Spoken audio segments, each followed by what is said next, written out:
नमस्कार, कैसे हैं आप? मैं उम्मीद करता हूं कि जैसा मैं हूं अभी मज़े में घर में बैठा हूं, कोरोना की इन परिस्थितियों को एंजॉय कर रहा हूं जैसी भी परिस्थितियां हैं। तो मैं उम्मीद करता हूं कि आप भी एंजॉय कर रहे होंगे और थोड़ा बहुत मज़ा आपको भी जो है वो आ रहा होगा प्यारे बच्चों।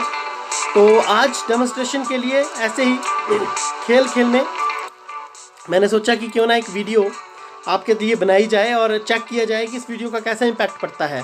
तो अगर बच्चों आपको ये वीडियो पसंद आएगी और आपका रिस्पॉन्स अच्छा रहेगा तो मैं आगे और भी वीडियोस इस तरह से बनाऊंगा। आज की वीडियो में ऐसे ही एक कोई टॉपिक पढ़ते हैं गणित का, क्योंकि मुझे पता है पढ़े हुए आपको बहुत ज़्यादा समय हो गया है अब विद्यालय में, तो ऑनलाइन ही जो है वो आज का लेसन जो है वो शुरू करते हैं। तो आज का जो लेसन है प्यारे बच्चों वो रहेगा त्रिभुज के ऊपर बेस्ड, यानी कि आज त्रिभुज के ऊपर जो है वो हम चर्चा करेंगे और कोशिश करेंगे कि कुछ नया सीखा जाए। और मैं उम्मीद करता हूँ कि मेरी ये कोशिश आपको पसंद आएगी। मैं भी पहली बार जो है वो इस तरीके से बच्चे सामने नहीं है और इमेजिन करना पड़ रहा है कि आप मेरे सामने बैठे हो। तो जब आप इस वीडियो को देखेंगे तो आप भी ऐसा ही इमेजिन कर लेना, जैसे मैं ये कल्पना कर ले रहा हूँ कि आप मेरे सामने बैठे हैं, वैसे आप भी कल्पना कर लेना कि मैं भी आपके सामने हूँ इस वीडियो के माध्यम से। तो चलिए शुरू करते हैं। त्रिभुज का जो हमारा आज का चैप्टर रहने वाला है प्यारे बच्चों, आपके सामने मैंने पहले भी त्रिभुज जो है वो कभी विद्यालय में करवाया होगा, लेकिन अभी ये जो त्रिभुज का चैप्टर है ये विशेष रूप से फोकस करेगा 5वीं, 6ठी और 7वीं कक्षा के बच्चों के लिए, क्योंकि त्रिभुज एक कॉमन टॉपिक है। हो सकता है 8वीं कक्षा के बच्चों को भी लाभ दे, लेकिन शायद उनके लिए लेवल थोड़ा सा नीचे का रहेगा। तो मैं कोशिश करूँगा 5वीं और 6ठी के बच्चों के लिए तो ये वीडियो कम से कम लाभदायक ज़रूर बन सके। तो चलिए देखते हैं क्या आता है आपकी स्लाइड पर आगे। हाँ, बहुत ज़रूरी है बच्चों आज आज के समय में जब हर कोई परेशान है, चारों तरफ जो है वो इस तरीके की परेशानी फैली हुई है, तो इससे पहले कि पाठ को शुरू किया जाए मुझे लगता है थोड़ा सा हंस लेना चाहिए हमें। तो एक रेडीनेस एक्टिविटी के रूप में आप जानते हैं जब भी मेरी क्लास रहती है तो मैं कोई ना कोई तैयार होने के लिए आपको कहता हूं। तो आज की तैयारी, आज की रेडीनेस यही रहेगी, आप हंस के दिखाएं ज़रा। यहाँ थोड़ा सा हंस लो लिखा है, लेकिन आप ज़रा ज़्यादा हंस के दिखाएंगे तो मुझे भी अच्छा लगेगा और आपको भी अच्छा लगेगा। तो मुझे उम्मीद है कि आप अभी हंस रहे होंगे इसको देख करके। तो आगे चलते हैं। इसके बाद देखिए अब थोड़ा सा सीरियस होते हैं, हंसी मजाक हो गया है, अब थोड़ी सी सीरियस होते हैं। एक चुनौती, एक थोड़ा सा चैलेंज मैं आपके सामने दे रहा हूँ। इसका उत्तर मैं नहीं बताऊँगा, इसका उत्तर आप ही बताएंगे मुझे वीडियो के कमेंट सेक्शन में कमेंट करेंगे वहाँ पर, या मुझे टेलीफोनिकली कॉल करके बताएंगे कि इसका आंसर क्या था। ये जो आपके सामने चित्र दिखाई दे रहा है इसमें कितने रेखाखंड हैं? पहला सवाल ध्यान से, मैंने आपको बताया है रेखाखंड क्या है, आप जानते हैं। अगर आप भूल चुके हैं तो इस वीडियो को ध्यान से देखें शुरू से लेकर अंत तक, इसमें मैं आपको फिर से बताने वाला हूं। दूसरा सवाल है कि कितने त्रिभुज जो हैं वो इस वीडियो में आपको दिखने को मिल रहे हैं, कितने त्रिभुज। ठीक है बेटा, त्रिभुज भी आपने जो है वो इस वीडियो के अंदर काउंट करने। ये 2 क्वेश्चन आपके लिए हो गए। आगे चलते हैं। इस चुनौती के बाद देखते हैं कि आपको थोड़ा कितना नॉलेज जो है वो पहले की चीज़ों का जो है वो रहा है, जो मैंने आपको पहले करवाई थी, और कितना आपको उनका याद है, आप पहले से कितना जो है वो इस चीज़ को थोड़ा सा बेटा जानते हैं। तो इस चीज़ को हम जो है वो चलते हैं आगे पूर्व ज्ञान परीक्षण की ओर। कुछ प्रश्न मैं आपसे पूछूंगा और आप उनके जवाब मुझे कमेंट बॉक्स में लिखेंगे। पहला प्रश्न, जैसा कि मैंने पहले कहा, रेखाखंड किसे कहते हैं? क्या आपको पता है? अगर आपको पता है तो आप सीधा टाइप कर दीजिए कमेंट बॉक्स में, आप रेखाखंड जो है वो किसे कहते हैं, या आप मुझे टाइप करके बता सकते हैं। इसके बाद अगला जो सवाल रहेगा बेटा आपके लिए, अगली जो पूर्व ज्ञान परीक्षण में पीके नॉलेज टेस्टिंग में रहेगा, वो रहेगा कि इस आकृति को आपने पहचानना है। ये मेरी आकृति नहीं जिस आकृति में मैं आ रहा हूँ, एक और आकृति अभी आपके सामने मैं यहाँ पर लाने वाला हूँ, और ये रही वो आकृति। मेरे ठीक बगल में जो आकृति है, इस आकृति का नाम आपको बताना है। मैं अपनी इंट्रोडक्शन में बड़ी बार इसका नाम ले चुका हूँ, आपको पता चल गया होगा अब तक। तो आप कमेंट बॉक्स में जल्दी से इसका नाम लिख दीजिए ताकि मुझे भी बहुत अच्छा लगे कि आपको पता चल गया। अब आगे चलते हैं फ्रेंड्स। अगला प्रश्न जो आपके लिए रहेगा वो रहेगा कि त्रिभुज जो है वो कितने प्रकार के होते हैं, या कितने प्रकार की त्रिभुज जो है वो हमें देखने को मिलती है? क्या आपको पता है? नहीं पता है तो आप इस वीडियो के साथ बने रहें, क्योंकि अब आने वाली स्लाइड्स में इन प्रश्नों का जो जवाब है वो आपको मिलने वाला है। आप सब ये सीखने वाले हैं कि त्रिभुज कितने प्रकार की होती है, त्रिभुज किसे कहते हैं, और बहुत सारे सवाल जवाब जो अब आपको यहाँ पर मिलेंगे सवालों के। तो आगे बढ़ते हैं प्यारे बच्चों। मुझे अभी ऐसा लग रहा है जैसे सच में मैं क्लास में बैठा हूँ, तो आप भी ऐसा ही फील करें कि जैसा आप क्लास में बैठे होते हैं वैसा ही आप अभी फील करें। ये देखिए प्यारे बच्चों, अब मैं आपके सामने एक जानकारी लेकर के आ रहा हूँ, क्यों इससे पहले कि हम आगे बढ़े मैंने आपको हर बार कहता हूँ कि नॉलेज इज़ पावर, और नॉलेज की कोई सीमा नहीं है। जिस मोबाइल फ़ोन के माध्यम से हम एक दूसरे को देख पा रहे हैं, उस मोबाइल फ़ोन का आविष्कार किसने किया है यह आपको बताना है। क्या वो जेम्स वॉट थे, क्या वो ग्राहम बेल थे, क्या वो मैडम क्यूरी थी, या क्या वो माइकल फैराडे थे, यह आपको बताना है।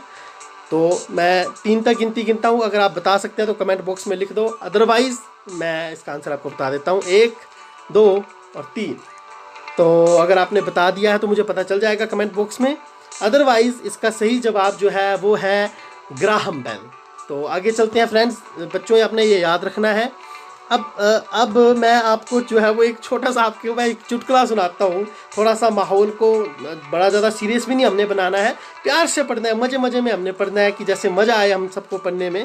तो हम आगे चलते हैं। देखो जैसे अब एक मैं आपको जोक सुनाता हूँ। बेटा बंटू ने अपने दोस्त से पूछा कि फ़ोन क्यों नहीं उठाया भैया आपने, मैंने आपको इतनी देर से फ़ोन कर रहा हूँ। तो दोस्त ने पता क्या बोला, दोस्त ने बोला मैं रिंग टोन पर नाच रहा था यार, फ़ोन कैसे उठा सकता था। जब फ़ोन बजा उसकी रिंग टोन बजी, वो उस पर नाचने लग पड़ा और उसने बोला चूँकि मैं नाच रहा था इसीलिए मैं तुम्हारा जो कॉल था वो नहीं उठा पाया। अब लौटते हैं अपने टॉपिक पे। टॉपिक की शुरुआत कर रहा हूँ मैं। सबसे पहले संरेखी बिंदु किसे कहते हैं। संरेखी यानी जो एक रेखा के ऊपर आते हैं। अब आपको यहाँ पर एक रेखा दिख रही होगी बेटा, दिख रही है? अगर दिख रही है तो कमेंट में आप यस लिख सकते हैं। देखिए ये जो आपको रेखा दिख रही है इसमें आपको रेड डॉट्स बिंदु दिखाई दे रहे होंगे। इन बिंदुओं को संरेखीय बिंदु कहेंगे। क्यों कहेंगे? क्योंकि ये सब एक रेखा में आए हैं। जब कभी भी कोई भी बिंदु जो है वो एक रेखा में आता है, जैसे कि ये आ रहे हैं ऐसे एक रेखा में, तो इसे हम संरेखीय बिंदु कहेंगे। प्यारे बच्चों इसे हम क्या कहेंगे? संरेखीय बिंदु। मैं आपको थोड़ा सा ब्लैक बोर्ड पे समझाता हूँ। देखिए एक बिंदु ये है, एक बिंदु ये है, एक बिंदु ये है। अब ये अगर एक लाइन में आते हैं सभी के सभी बिंदु, तो ये संरेखीय बिंदु होंगे। समझ रहे हैं आप मेरी बात को बेटा? तो आगे चलते हैं अगली स्लाइड में। देखिए A B C D E F G ये सारे के सारे संरेखीय बिंदु थे। ये मैंने आपको भी उनकी नेमिंग करके भी बता दिया। अब संरेखीय बिंदु हमने सीख लिए हैं, तो असंरेखीय बिंदु जो कि इसी से जुड़ा हुआ है वो भी हमें पता होना चाहिए। अब यहाँ पर आपको कुछ बिंदु दिखाई दे रहे होंगे ऊपर, कुछ बिंदु दिखाई दे रहे होंगे नीचे। इन बिंदुओं को हम क्या कहते हैं प्यारे बच्चों? इन बिंदुओं को हम कहते हैं असंरेखीय बिंदु। ये आपको दिखाई दे रहे होंगे, देखो बेटा दिखाई दे रहे हैं, है ना? जैसा कि मान लो एक यहाँ, एक यहाँ, एक यहाँ, एक यहाँ, एक यहाँ, एक यहाँ। ये ब्लैक बोर्ड के ऊपर भी आप देख रहे हैं, ठीक है? तो ये सारे क्या है? ये एक रेखा में नहीं है। पहले एक यहाँ से यहाँ है, फिर एक यहाँ से यहाँ, फिर एक यहाँ से यहाँ, एक यहाँ से यहाँ और एक यहाँ। ये सारा का सारा जो है वो बिखरे हुए पड़े हैं, स्कैटर्ड हैं। That's why they are called असंरेखीय बिंदु, इसीलिए उन्हें हम असंरेखीय बिंदु भी कहते हैं। प्यारे बच्चों आगे बढ़ते हैं थोड़ा सा। आप देख रहे हैं अब सभी बिंदुओं की नेमिंग आ रही है A to E। तो ये रहे असंरेखीय बिंदु। अब इसके बाद सवाल उठता है कि बिंदु और रेखा, बिंदु और रेखा क्या है? आप देखिए बेटा 3 बिंदु मैंने यहाँ पर दिए हुए हैं। अब मैं इसको थोड़ा सा आपको जो है वो ब्लैक बोर्ड के ऊपर समझाने की कोशिश करता हूँ। आप देखेंगे ध्यान से। देखो बेटा ये एक बिंदु है और एक ये बिंदु है। जब दो बिंदुओं के बीच में एक रेखा, एक लाइन खींच देते हैं ना हम, तो उसे ही हम रेखा कहते हैं। ठीक है प्यारे बच्चों? तो मैं उम्मीद करता हूँ कि आपको ये समझ आ रहा होगा। देखो जैसे अगर मैंने यहाँ पर एक बिंदु खींचा और एक यहाँ पर खींचा, तो ये भी एक रेखा है बेटा, ठीक है? लेकिन ये थोड़ा सा आगे निकल गई, तो रेखा जो है यानी कि रेखा खंड जो है वो यहाँ से सीधा यहाँ तक बनेगा, पूरा का पूरा एग्जैक्ट होना चाहिए। उसमें इफ एंड बट की कोई गुंजाइश नहीं रहती है, ठीक है? तो चलिए आगे चलते हैं। आगे क्या हमारे पास आता है? देखिए बिंदु ए है और बिंदु बी है और बिंदु सी भी आपको अब दिखाई दे रहा होगा।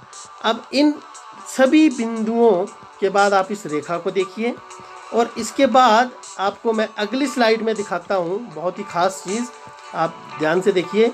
अब देखिए ये 3 बिंदु जो थे, इन 3 बिंदुओं को जब हमने मिलाया तो बन गया एक त्रिभुज। अब कैसे मिलाया वो भी आप ध्यान से देख लें प्यारे बच्चों।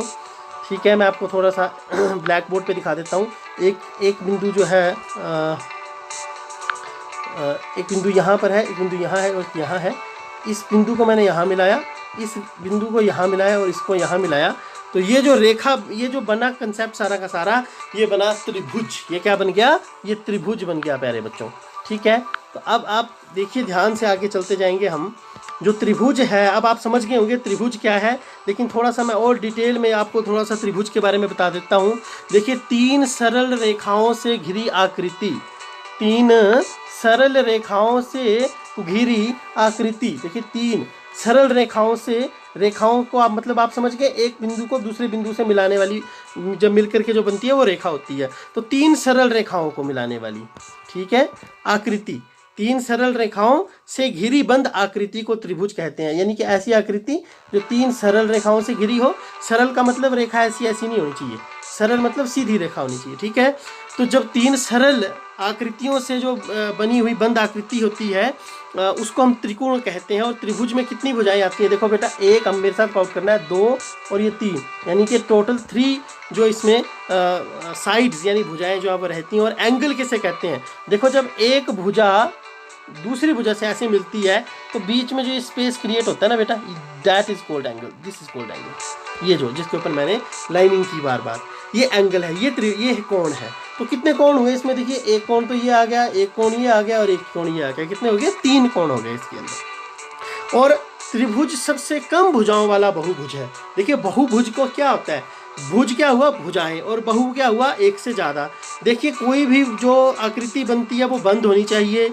अब एक भुजा से तो बंद आकृति बन नहीं सकती, 2 भुजा से बंद आकृति बन नहीं सकती, तो 3 भुजाओं से ही कम से कम बंद आकृति बन सकती है। तो बहुभुज जो है वो सबसे छोटा कितनी भुजाओं का होता है? 3 भुजाओं का। इन भुजाओं और कोणों के आधार पर ही त्रिभुजों को विभिन्न प्रकार से वर्गीकृत किया होता है। अब वो भी हम देखेंगे आने वाले इस स्लाइड में कि त्रिभुज के जो प्रकार हैं वो कितने होते हैं। देखिए आप, मैं यहाँ पर आपको बता भी रहा हूँ साथ में कि त्रिभुज को सॉरी 2 प्रकार से बांटा जा सकता है। ठीक है, 2 प्रकार से बांटा जा सकता है। पहला होता है भुजाओं के आधार पर, और दूसरा जो होता है वो हम बांटते हैं कोणों के आधार पर। मैंने रेड इंक से हाईलाइट भी किया, आप देख रहे होंगे कि त्रिभुज जो है वो 2 आधारों पर बांटे जा सकते हैं। पहला भुजा के आधार पे और दूसरा कोण के आधार पे। तो ये जो 2 आधार हैं त्रिभुज को बांटने के, इनको भी हम डिटेल में जो है वो पढ़ेंगे। आपको याद होगा पीके टेस्टिंग में मैंने आपसे एक क्वेश्चन पूछा था। क्या था वो क्वेश्चन? कि त्रिभुज कितने प्रकार के होते हैं। अगर आप उस समय उसका उत्तर नहीं दे पाए तो अब आपका समय आ गया, अब आप इसको ध्यान से सुने ताकि आप समझ पाएँ कि जो है किसे त्रिभुज जो है वो किस तरीके से, उसके आधार क्या है और कितना है। देखिए अब आप देख रहे होंगे भुजाओं के आधार पर सबसे पहले मैं यहाँ पर आपको बता रहा हूँ समबाहु त्रिभुज। समबाहु मतलब तीनों भुजाएं बराबर, 3 भुजाएं होंगी, 3 की 3 बराबर। ए बी सी, ए बी जो है वो ए सी के बराबर होगी, बी सी जो है वो किसके बराबर होगी? मतलब ये सब एक दूसरे के जब बराबर होंगी, तीनों बराबर होंगी, तभी इन्हें हम क्या कह सकते हैं? एक समबाहु त्रिभुज कह सकते हैं, जहां सब बराबर होंगी, सब बराबर। ठीक है जी, आगे चलते हैं प्यारे बच्चों। एक मैंने प्रकार आपको बता दिया। और भुजाओं के आधार पर जो कोण का दूसरा प्रकार है वो है विषमबाहु, जिसमें कोई भी भुजा किसी के भी बराबर नहीं। एक भुजा बड़ी है, दूसरी छोटी है, तीसरी हो सकता है उससे भी छोटी हो। मतलब इसमें भुजाओं की जो आपस में एक दूसरे के प्रति समान होने की जो गुण धर्म है वो नहीं पाया जाएगा। भुजाएं बराबर नहीं होंगी तो उन्हें हम विषमबाहु, विषम मतलब जिसमें अलग अलग हो, सम मतलब एक समान, विषम मतलब असमान। तो असमान जब भुजाओं का आकार होगा, उनकी लंबाई होगी, तो उसे हम विषमबाहु त्रिभुज कहेंगे। उसी प्रकार से जो तीसरा आता है वो आता है समद्विबाहु। अब सम को आप अलग लें, द्वि को आप अलग लें और बाहु को आप जो है वो अलग लें। देखो बच्चों मैं आपको फिर से बता देता हूँ। देखिए सम का मतलब बराबर, द्वि का मतलब 2 और बाहु का मतलब क्या हो गया? भुजा। जैसे ये एक भुजा है, ये एक भुजा है, ये एक भुजा है, ये एक भुजा है। अब आगे चलते हैं हम दो भुजाएं जब किसी भी त्रिभुज की बराबर होती हैं, कितनी, ध्यान से सुनना है, दो भुजाएं, कितनी भुजाएं, मैं यहाँ पर आपको लिख के भी बता देता हूँ प्यारे बच्चों, आप ध्यान से सुनेंगे। जब दो भुजाएं, ठीक है, बराबर होती हैं तो उन्हें हम क्या कहते हैं, समद्विबाहु त्रिभुज जो है वो कहते हैं। अब आगे चलते हैं। एक तो प्रकार हमने देख लिया भुजाओं के आधार पर, अब हम दूसरा किसके आधार पर कर रहे हैं, कोणों के आधार पर। देखिए अब आप इसमें देख रहे होंगे 3 मैंने त्रिभुज एक साथ लिए हैं ताकि आप अच्छे से समझ पाएं, इसको मैंने अलग अलग नहीं किया है ताकि एक बार आप इसको एक एज ए होल देख लें, फिर एज ए पार्ट हम आने वाली स्लाइड्स में भी इसको डिस्कस करेंगे। देखिए अधिक कोण जो त्रिभुज है वो क्या है, वो आपका उसमें एक कोण जो है वो अधिक है। देखिए आप सबसे पहले आप समकोण त्रिभुज की तरफ देखें, बाकी किसी भी त्रिभुज की तरफ आपने अभी नहीं देखना है, आपने अभी सबसे पहले सिर्फ और सिर्फ इस वाले त्रिभुज की ओर देखना है। प्यारे बच्चों देखो इसमें क्या है, इसमें एक भुजा जो है वो बिल्कुल सीधी है, ठीक है, तो इसको क्या कहते हैं हम, इसको हम कहते हैं 90 डिग्री का कोण बन रहा है यहाँ पर, यानी कि एक इसमें एक जो कोण है वो 90 डिग्री का है। त्रिभुज के 3 कोण हुए, मैंने आपको पहले भी बताया था, 3 भुजाएं 3 कोण, इसमें एक कोण 90 डिग्री का है। अब वो कोई भी ऐसा त्रिभुज जिसमें एक कोण जो है वो 90 डिग्री का बन जाए उसे हम समकोण कहेंगे, ठीक है बच्चों। कोई भी ऐसा त्रिभुज जिसमें एक कोण कितने डिग्री का आ गया, 90 डिग्री का आ गया, तो उसे हम क्या कहेंगे, क्या कहेंगे, डिग्री भी लगा देता हूँ बच्चों पर, ठीक है, हाँ ये डिग्री का निशान होता है, जरूर लगाना है, ठीक है, थोड़ा सा इसका ध्यान आपने जो है विशेष रखना है। तो ये जो मैंने आपको बताया कि 90 डिग्री का जो कोण होगा वो कितना होगा, समकोण होगा। अब उसके बाद आगे चलते हैं, इस तरफ देख रहे होंगे आप इसके उल्टी तरफ, यानी कि बाईं ओर आप देख रहे होंगे जो है, और दाईं ओर भी आप देख रहे होंगे, दो अलग प्रकार के कोण हैं, जहां एक और अधिक कोण है तो वहीं दूसरी ओर न्यून कोण है। अधिक मतलब 90 से अधिक, न्यून मतलब 90 से न्यून होता है कम, 90 से कम। तो इस चीज़ को भी आपने ध्यान रखना है, आने वाली स्लाइड्स में और अच्छे से मैं बता रहा हूँ, इसलिए मैं अगली स्लाइड पे चलता हूँ। पहले आप देख लीजिए अधिक कोण जो है वो मैं यहाँ पर आपको फिर से बता रहा हूँ एक बार। एक त्रिभुज का, ठीक है, जब कोण अधिक होता है, ठीक है, तो उसे हम अधिक कोण कहते हैं, जैसा कि मैंने आपको यहाँ पर बताया था। ये देखिए ये अधिक कोण वाली त्रिभुज, ठीक है, 90 डिग्री के साथ वाली। तो जब एक कोण 90 डिग्री से अधिक होगा तो उसे हम क्या कहेंगे, अधिक कोण त्रिभुज कहेंगे। और अधिक कोण जो त्रिभुज होगी उसको थोड़ा सा मैथमेटिकल इक्वेशन में क्या देखेंगे, वो होगी इक्वल टू 90 डिग्री से ग्रेटर, 90 डिग्री से जब अधिक होगी तो उसे हम अधिक कोण त्रिभुज कहेंगे। अब न्यून कोण मैंने आपको बता दिया था 90 डिग्री से कम, जब किसी एक त्रिभुज में कोई कोण होता है या सभी कोण, इसमें ये बात ध्यान में रखनी है, एक कोण नहीं, जब सभी कोण न्यून कोण होते हैं यानी 90 डिग्री से कम होते हैं तो ऐसे समय में ही उसे हम क्या कहते हैं, न्यून कोण त्रिभुज कहते हैं। और न्यून कोण त्रिभुज की इक्वेशन भी आप एक बार देख लें ताकि और अच्छे से आप समझ पाएं। वो क्या होगा, 90 डिग्री से कम होगी, किसके बराबर होगी, 90 डिग्री से कम। और एक बार आप समकोण को द्वारा देख लें ताकि आपको ये हमेशा के लिए समझ में आ जाए कि जिस त्रिभुज का एक कोण 90 डिग्री होता है, ठीक है, उसे समकोण त्रिभुज कहते हैं, जैसा कि मैंने आपको पहले पिछली स्लाइड्स में भी बता दिया। 90 डिग्री के बराबर, किसके बराबर, 90 डिग्री के बराबर। अब थोड़ा सा आपके ऊपर बर्डन भी पड़ गया होगा, तो आपके थोड़े से बर्डन को कम करते हुए क्यों ना एक मस्ती भरा चुटकुला आपको सुनाया जाए। एक दिन मोमबत्ती बुझाने के लिए भोलू ने फूंक मारी तो उसका पाद निकल गया, ठीक है, और उसने फिर से फूंक मारी तो फिर से उसका पाद निकल गया। अब इतना होने पर भोलू का क्या हो गया, गुस्सा आ गया, ठीक है, और उसने पीछे घूम के बोला ले यार तू ही बुझा ले। यानी कि जब भी वो मुंह से फूंक मारने की कोशिश करता था तब तो बुझती थी नहीं, तो उसने बोला यार जब फूंक ही पीछे से निकल रही है, पाद ही निकल रहा है बार बार, तो उसने बोला यार तू ही बुझा ले, मैं क्यों बुझाऊँ, ठीक है, तू ही फूंक मारे जा रहा है। अब आपके लिए कुछ गतिविधियाँ प्यारे बच्चों, ताकि आप इस वीडियो को से कितना सीख पाए हैं ये मैं समझ सकूं अच्छे से। तो पहली गतिविधि आपके लिए, आपने समबाहु, समद्विबाहु और विषमबाहु त्रिभुज बनाने हैं और उनकी जो पिक्चर्स हैं वो मुझे व्हाट्सएप पे भेजनी है ताकि मैं उनको देख सकूं। उसके बाद आपने अपने घर में इन आकृतियों से जुड़े उदाहरण खोजने हैं, जैसे आपने कोई ऐसी चीज़ देखनी है जो समकोण हो, ठीक है, समकोण आपकी किताब में भी बनता है, कॉपी में भी बनता है, मैंने एग्जांपल दे दिया, बाकी आप खुद समझदार हैं मुझे पता है, फिर भी नहीं आएगा तो आप मेरे से पूछ सकते हैं एनी टाइम, जैसा कि आपको पता है। अब होमवर्क आपके लिए क्या होगा, ये तो थी एक्टिविटीज़, ठीक है। अब होमवर्क आपके लिए बेसिकली क्या होगा सभी बच्चे अपनी कॉपी पर घर से त्रिभुज के प्रकार लिख कर लाएंगे और ये आपके लिए होमवर्क रहेगा जो आपने करना है।